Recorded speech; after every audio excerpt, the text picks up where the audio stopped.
asalaamaaleykum suñu mbokk internet yi fii ci poste de santé Darou Khoudoss ICP bi dafa ànd ak ay bàjjanam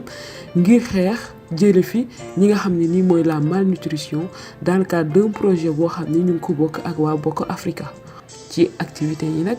dañuy daal di faral ñëw togg wan parents yi naka lañ koy toggee mais également peser xale yi xool ndax amuñu li nga xam ne nii mooy xiibon boobu léegi daal dinañuy nemmeeku ni fii ci poste de santé Darou Khoudoss ak zone bi muy couvrir lépp lii di feebaru xiibon daal dinay dellu ginnaaw. Je m'appelle Rémi Arsène Djussé,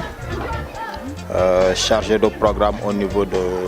l'ONG Bokk Africa Foundation. Le programme vise à lutter contre la mortalité maternelle et infantile en axant ses travaux principalement sur la santé de la reproduction. L'objectif de ce projet, c'est d'abord de capaciter les femmes sur les pratiques les plus simples dans le domaine de la santé, notamment en ce qui concerne l'hygiène, sur les questions des maladies banalisées. Pour cela, on a eu à former une trentaine de dames qu'on appelle les relais, pour qu'elles nous aident dans la mise en œuvre des activités, d'où la réalisation de cette activité qui porte sur les pesées et les démonstrations culinaires pour détecter les enfants qui ont des problèmes nutritifs. nag dañoo amoon démonstration culinaire maanaam togg bu riche bu am njariñ bu am élément yi tabax ak élément yi dëgëral yaramu xale tey loolu lañ amoon di ko def si ñëwoon nag woo si yaay yi pour ñu ñëw assister xool xam ni xale di nga ko toggal mu lekk bu am vitamine lekk bu riche lekk bi nga xam ne li mu soxla lépp mu ci biir te doo fere ay junni yu bare mën ngaa fere 200 wala 300 francs toggal sa doom mu lekk bu riche du xiibon du malnutri tey loolu moo ñu tax a jóg ñun waa poste de santé Darou Khoudoss dañuy jóg pour jàppale yaay yi ak doom yi ci seen wàllu wérgu yaram. xale bi boo gisee muy bañ lekk bi léeg-léeg da ngay jël soble bi doo dëbb ko ñu luggee ko yëpp ak tamaate njamb bi muy daj ay grain boobu xale bi daj mën na ko bañ loo sax lekk gi mais xoolal tey li ma toog doo gis dara ci biir lépp da nga koy segg ñu luggee ko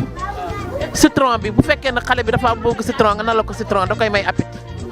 lépp ngi fi yëpp c'est enrichi togg local bi dara dàq xale yi ne ruy baa ngi nii zinc beeg yëpp a ngi ci biir. Bokk Africa mooy ñëw di ñuy defal lii ci gox bi ñuy toggal xale yi di leen ko jox di peser xale yi di xool seen situation nutritionnelle maanaam di leen toppatoo maanaam farine enrichie boo xam ne dafa riche am na dugub am na mboq def nañ ci diwtiir def nañ ci sucre am na beurre def nañ ci buy ku ne xam na ni loolu dafa baax ci biiru xale parce que ruy boo ci defee buy ba pare def ci mboq ak dugub dana jàppale xale bi dégg nga maanaam te diwtiir bi dafa riche en vitamine A parce que vitamine A dafa am njariñ ci xale ndax njariñal vaccination moom la ñuy waxtaane ak parents yi parce que ku ne xam ni ñàkk respecter vaccination say doom kooku mooy sàmm say doom aar sa doom ba nga xam ne ni jàngoro yi yu bëri dégg nga du ko dal parce que respect moo tax dañuy vérifier carnet yi parents yëpp li ñuy laaj seen i carnet pour ñu mën a vérifier vaccination bi te vaccination bi dégg nga benn vaccination bu ci manqué rek dañ koy daal di yebal ci poste de santé bi xale bi ñu vacciné ko te du ci fay 1 franc dégg nga kooku mooy liggéey suñu gox ànd ak suñu ICP madame Sougou macha allah mi ngi nii toog lépp rek ngir fonk liggéeyam parce que mënoon na liggéey ba wàcc ni dama sonn mais terewul dafa ñëw accompagner nu ñun bàjjenu gox yi ànd ak Bokk Africa ci lii muy def.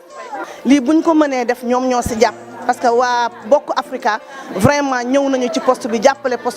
bàjjeni ak relais ñoom ñoo waral programme bii ñu nekk tey ñu nekk na ci seen fin de programme muy jeex ñu ñëw nag jox ñu programme bi ne nañ ko def ñun tam ñu jublu si di ko def kon ñuy jëndal seen doom ay chips wala yenn yi peut-être que dañ koo xamul mais defe naa sa doom boo ko xëyee sang ko ba mu set toppatoo ko toggal ko ruy bu baax koo xamante ni mu ngi am à partir de 6 mois jëm kaw kooku war na mën a naan ruy war nga ko mën a defal ruy war nga ko mën a defal loo xamante ni lii dina ko mën a lekk te du ko sonal biiram du metti dara du ko jot su demee ba dépassé foofu dem ba am 11 mois jëm kaw ay 1 an 5 ans yooyu 1 an ba 5 ans kooku war na mën a lekk leneen war nga ko mën a defal dëxi ñu lawbe war nga ko mën a defal laaxu bisaab war nga ko mën a defal ndambe bii togg ko ba mu ñor même boo amul ndawal dëgg la jamono metti na neexul mais soo toggee sa ñebbe ba mu ñor togg ko ba mu neex def ci tuuti lu koy safal boo ko joxee xale bi day lekk bu suur te di ngay dépensé du bari te sa doom dina lekk bu suur dina wér nga wér su ko defee hôpital bi du la yëpp doo jaabante hôpital suba ngoon guddeeg bëccëg li nga bëgg di nga ko am sa njaboot. de lu rafet ndax liggéey bi moom maanaam xale yu xiibon yi ñoom ñooy tax ndax am nañu yaay yu bari yoo xam ne duñu toggal seen doom wala bëgg nañoo toggal seen doom mais dañoo xamul léegi nag dañ leen a woo fii pour xamal leen di leen toggal lu am vitamine lu baax ci yaramu xale yi. lekk xale jafewul ndax fii am na boo xam ne ñebbe la ñu baxal def ci tamaate njamb bam baax boo amee sa ndawal nga tuuti ndawal nga def ci soo amul sa ndawal nga togg ko noonu jox ko am na vitamine ñebbe dafa am fer ruy bi tamit ruyu sunguf dafa am fer nga jox sa doom ruy sunguf boo amee 100 francs sax di nga jënd sunguf def sa tuuti suukar boo amee meew nga def sa tuuti meew wala nga def sa buy kasaret ndax yëpp moo am vitamine ndaxte buy bi day tax xale bi biiram du metti du daw bu la neexee tamit nga def ci citron bi tamit dafay dëgëral yaxu xale. ma la si wax mooy vitamine A mooy day dëgëral yaxu xale dégg nga xale bu amul vitamine day wàññi vision du am kàttan dégg nga day gaaw a sonn day feebar daf koy yeb feebar bu ñëw day am porte d'entrée si xale bi du mën a tenir boppam léegi nag vitamine bi nga koy togg yu baax yi di ko jox ay fruits di ko jox ay légumes wala nga di ko yóbbu poste de santé ba chaque 6 mois ñu defal ko vitamine A loolu day yokk xale bi daf koy dimbaliwaat encore. activité bi moom ñu ngi koy rafetlu bu baax ndax xool xale yi peser leen may leen ay vitamine toggal leen lii acte bu rafet la ñu ngi koy rafetlu bu baax ndax baax na bu baax am na xale yoo xam ni dina leen permettre seen yaay ñu gën a xamaat lekk yi mën leen a lijjantiwaat joxaat leen ay lekk ndaxte am na ñoo xam dañoo faible boo xoolee xale yoo xam ne seen poids yi day faible buñ la ko waxee nga xam ne kii faible na nga mën koo lijjantiwaat toppatoowaat ko bu baax kontaan nañ ci lool. lu jar a rafetlu aussi la parce que bi mooy 3e fois ñu koy def ci quartier bi di dem koñ par koñ chaque koñ ñu dem fa bon def fa lu mel nii jox xale yi ñuy lekk nutrition bi jàppale leen kon loolu mu ngi wane ne santé évolué na santé bu demee ba mu jógee da ngay déplacé wu di ñëw si koñ yi di ñëw si quartier yi di jàppale xale yi ñun xam nañ léegi kon santé mi ngi évolué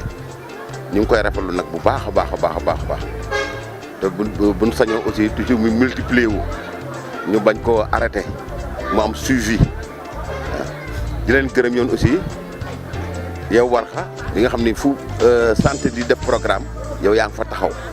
kon yow dañ lay sant di la gërëm di la ak ñi nga àndal ñëpp.